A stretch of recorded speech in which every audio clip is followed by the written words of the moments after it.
Kaip ir kiekvieną savaitę, pagrindinės savaitės energijos, į ką labiausiai reikėtų atkreipti dėmesį dvyniams, svarstyklėms ir vandeniams.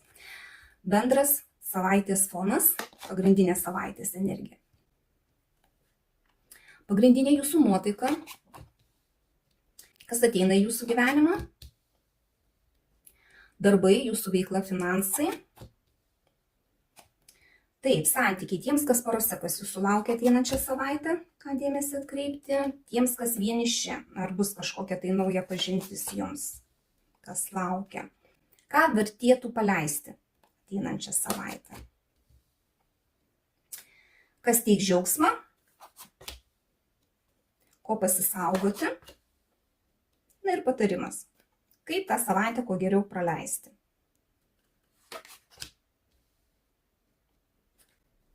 Bendras savaitės fonas, pagrindinė savaitės energija, bokšto arkanas, čia gali būti kažkoks tai pyktis vieniems, kitiems gali būti kažkokių tai planų sugriuvimas, gali būti kažkoks tai staigus pokytis, kurio nelaukėte, nesitikėjote, bet kažkas gali tokio jūsų gyvenime atsitikti, apie ką net nebuvot pagalvoję. Bet kažkas tai tokio gali būti. Bet sakau, čia vieniems gali vienas būti, kitiems kitas. Tiesiog, bet nebus rami savaitė, ne, čia tokia. Gali būti visko, ir ginčių, ir tokių, ir pykčių, ir kažkokių tai perversmų jūsų gyvenime ateinančią savaitę gali būti. Vat vidinis nusiteikimas, tai čia taurių karalienė, tai iš vienos pusės gali būti tiek džiaugsmo, noro rūpintis kitais, savimi, mylėti, iš kitos pusės gali būti ir isterijų, pavyzdžiui, keičiasi nuotaika, ir noras lėkti, bliauti, rėkauti, žodžiu.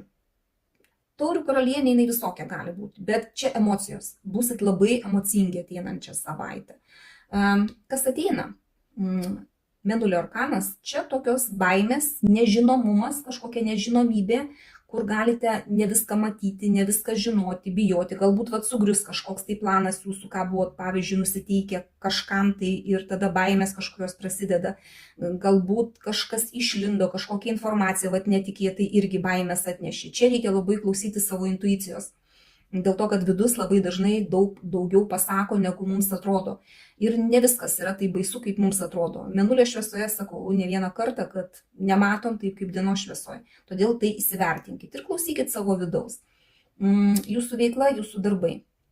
Žvaigždės arkanas. Čia iš tikrųjų labai daug galite planuoti, galvoti, svajoti savo darbuose. Pinigai tokie daugiau iš verslo, kuris yra susijęs su pramogomis, su tuo, kad jūs esate žinomi, didesni pinigai gali būti, bet gali būti naujų darbų, taip šiuo metu turbūt ateinančią savaitę nelabai. Daugiau svajosit apie kažkokius naujus darbus, negu kad gausite tuos pasiūlymus kažkokius, kokie jums būtų reikalingi, bet svajoti irgi reikia. Čia netgi, galbūt tikėjotės kažko tai ir tas jūsų tikėjimas gali truputį nusitempti, truputį toliau. Negausit dar taip greitai, ko norite. Tiems, kas porose santykiai. Čia jūs jau kažkokius tai planus priėmė, kažkokius tai tikslus nusimatė ir dabar įdėję kažkokią tai pradžią laukiate rezultatų. Čia bet kas gali būti. Galbūt planavot pirkinį kažkokį tai daryti ir kaupėt pinigus ir dabar kažkaip tai tokio pasidarysite. Kažką tai tokio, galbūt remontus kažkokius planavotės, ruošėtės, dabar laukiate rezultato, galbūt išvykti kažkur planavot irgi laukiat kažkokių tai bilietų ar ten kažkokių tai galimybių ar atostogų, kol ateis. Čia iš tikrųjų laukimo arkanas, bet tas laukimas jau yra padarius kažkokį tai sprendimą. Tai nėra, kad jūs galvojate, kaip elgtis ar taip. Jūs jau padarėt pakankamai žingsnių tam, kad galėtumėt jau laukti rezultato. Tiems, kas vieniši, mirties arkanas, čia iš tikrųjų turi sugriūti, galbūt pagaliau ta jūsų vienatvė, jeigu ilgą laiką esate vieni. Turi kažkoks tai perversmas būti, kažkas pasikeisti jūsų gyvenime, kad nebebūtų taip, kaip iki šiol buvo. Kažką tai turit patys pakeisti, kad pagaliau pradėtumėt su kažkuo susipažinti. Galbūt turi sugriūti. 2 kortos apie griūti kažkokią. Tik tai šitas arkanas sako, kad jūs jau ilgai ėjot prie šito griuvimo, kad jūsų gyvenime turi kažkas tai pasikeisti tam, kad jūs surastumėte antrą pusę savo, kad atsirastų jūsų gyvenime žmogus, kuris jums svarbus bus, kuris jums tiks, su kuriuo galėsit kurti galbūt kažkokią tai ateitį. Bet sakau, dabar ateinančią savaitę galbūt dar tik tai prasidės tas griuvimas. čia dar ne apie pažintis, čia tiesiog jūs patys vidų savo turi susitvarkyti. Vat gal taip nusiteikę būsit, gal išverksit, paverksit, galbūt sugrius kažkas tai jūsų gyvenime, kažkoks tai supratimas, kad vat reikia keisti jau kažką. Tai vat ateis toks momentas, kad šausi galvo tokia mintis, vat galbūt patys persiversite savo viduje, kad jums reikia kažką tai keisti, kad atsirastų tas žmogus, vat galbūt pajausite tą, kad jums jau būtinai reikia kažkokio pokyčio. Ką verta paleisti ateinančią savaitę? Čia kardų tuzas. Iš tikrųjų reikia paleisti tokių spontaniškų minčių, kad šovė į galvą mintis ir tada bėgu ir darau kažką. Tai šovė į galvą kažkokią tai informaciją, kuri nepatikrinta. Tai vat reikėtų paleisti greito reagavimo į kažkokią tai mintį, į kažkokią tai informaciją. Nu tiesiog neskubėkit. Gavot kažkokią informaciją, kad ir sugriuvo kažkas, neskubėkit labai staigiai nukirsti visko. Pasitikrinti reikėtų informaciją, pasitikrinti, ar tikrai ta informacija yra 100% teisinga, galbūt ten pletkų lygio kažkas, tai o jūs vat nukirsit. Neskubėkit kandžiai kažką tai sakyti, neskubėkit, tiesiog kaip vat su kardu, badyti kažkur, tai žaizdas kažkokias tai atverti, tiek išoriai, tiek savo. Galbūt kažką sugriuvo kažkokią informaciją ir patys savo keliat skausmą ir vidų savo ir graudinatės ir verkėt ir to nereikia. Čia reikėtų paleisti per greitai spręsti, per greitai priimti sprendimus, va taip, kitaip net nežinau, kaip čia geriau būtų išsireikšti. Kas teiks džiaugsmą, taurių penketukas.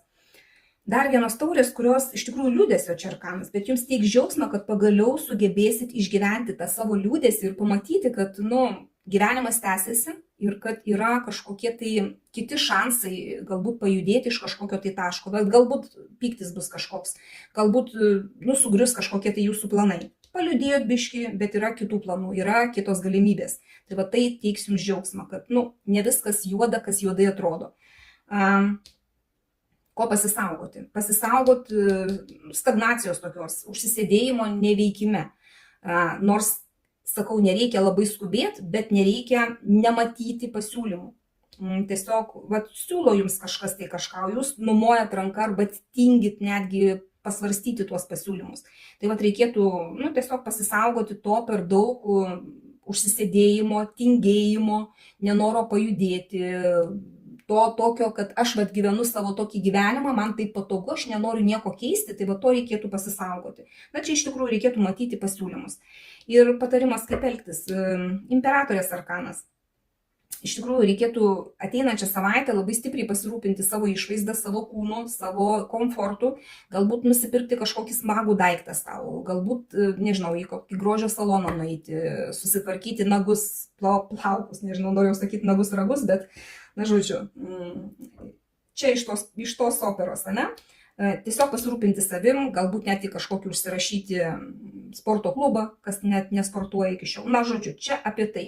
Ir jeigu planuojate kažkokius tai naujus planus, kažko tai naujo imsitės, jums turėtų sektis ir po truputį tie planai augti. Dėl to, kad imperatorės arkanas visą laiką apie augimą.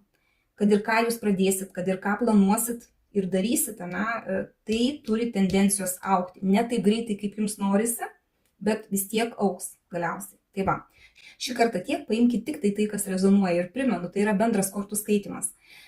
Tai yra pagrindinės ryškiausios kitos savaitės energijos būtent jūsų ženklams. Tai nereiškia, kad visiems absoliučiai viskas tinka.